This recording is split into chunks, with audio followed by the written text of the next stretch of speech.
പ്രതികരിക്കാൻ M V Jayarajan telephone ലൈനിലുണ്ട്. ശ്രീ ജയരാജൻ, ഇപ്പോൾ കണ്ണൂർ പയ്യന്നൂരിലാണ് ഒരു ആത്മഹത്യ ഉണ്ടായിരിക്കുന്നത്. ബി എൽ ഒ ആത്മഹത്യ ചെയ്യുമ്പോൾ അനീഷ് കുടുംബത്തോട് പറഞ്ഞത് തനിക്ക് ജോലി സമ്മർദ്ദമുണ്ട് എന്നാണ്. അതായിരിക്കാം കാരണമെന്നാണോ അറിയാനാകുന്നത്? അങ്ങേക്ക് എന്തെങ്കിലും അറിയുന്ന കാര്യങ്ങളാണോ? അനീഷ് ബന്ധുക്കളോട് പറഞ്ഞതായിട്ട് ബന്ധുക്കൾ പറയുന്നത് അദ്ദേഹം ജോലിഭാരം മൂലം കടുത്ത സമ്മർദ്ദത്തിലായിരുന്നു.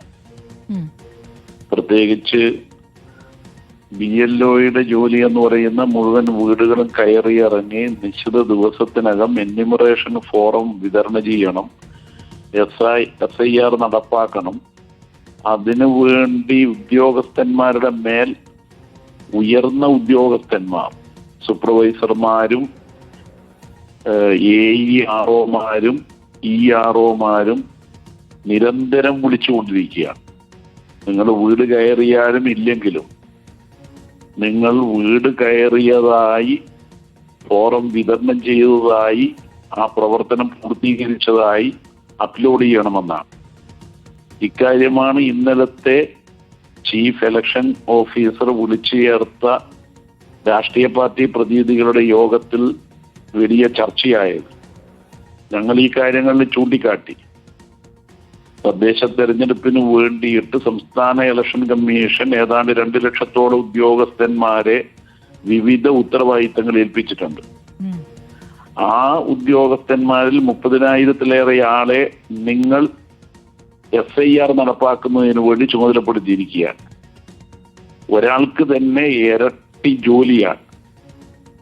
അതിന്റെ സമ്മർദ്ദം കടുത്തതാണ്. അതുകൊണ്ട് അസാധ്യമാണ് ഇത്തരത്തിൽ ഒരു മനുഷ്യന്, ഒരു ജീവനക്കാരന് ചെയ്യാൻ കഴിയുന്നതിലധികമുള്ള ജോലി അടിച്ചേൽപ്പിക്കുന്നത്. തദ്ദേശ തെരഞ്ഞെടുപ്പ് അടിയന്തരമായി നടത്തുകയും ഡിസംബർ 21-നകം എല്ലാ തദ്ദേശ സ്ഥാപനങ്ങളിലും പുതിയ ഭരണസമിതി അധികാരത്തിൽ വരേണ്ടതും അനിവാര്യമാണ്. ഇല്ലെങ്കിൽ ഭരണസ്തംഭനമുണ്ടാവും. നമ്മുടെ സംസ്ഥാന നിയമസഭയിലേക്കുള്ള ഇലക്ഷൻ നടക്കാൻ ഇനിയും 6 മാസമുണ്ട്. അപ്പൊ SIRലൂടെ ബീഹാർ മോഡലില് വോട്ടർമാരെ, യഥാർത്ഥ വോട്ടർമാരെ പട്ടികയിൽ നിന്ന് നീക്കം ചെയ്യാൻ വേണ്ടി നടത്തുന്ന ഈ മെക്കാനിസം അടിച്ചേൽപ്പിക്കാൻ പാടില്ല. അതുകൊണ്ടാണ് എല്ലാവരും പറഞ്ഞത് തദ്ദേശ തെരഞ്ഞെടുപ്പ് കഴിഞ്ഞിട്ടാവാം.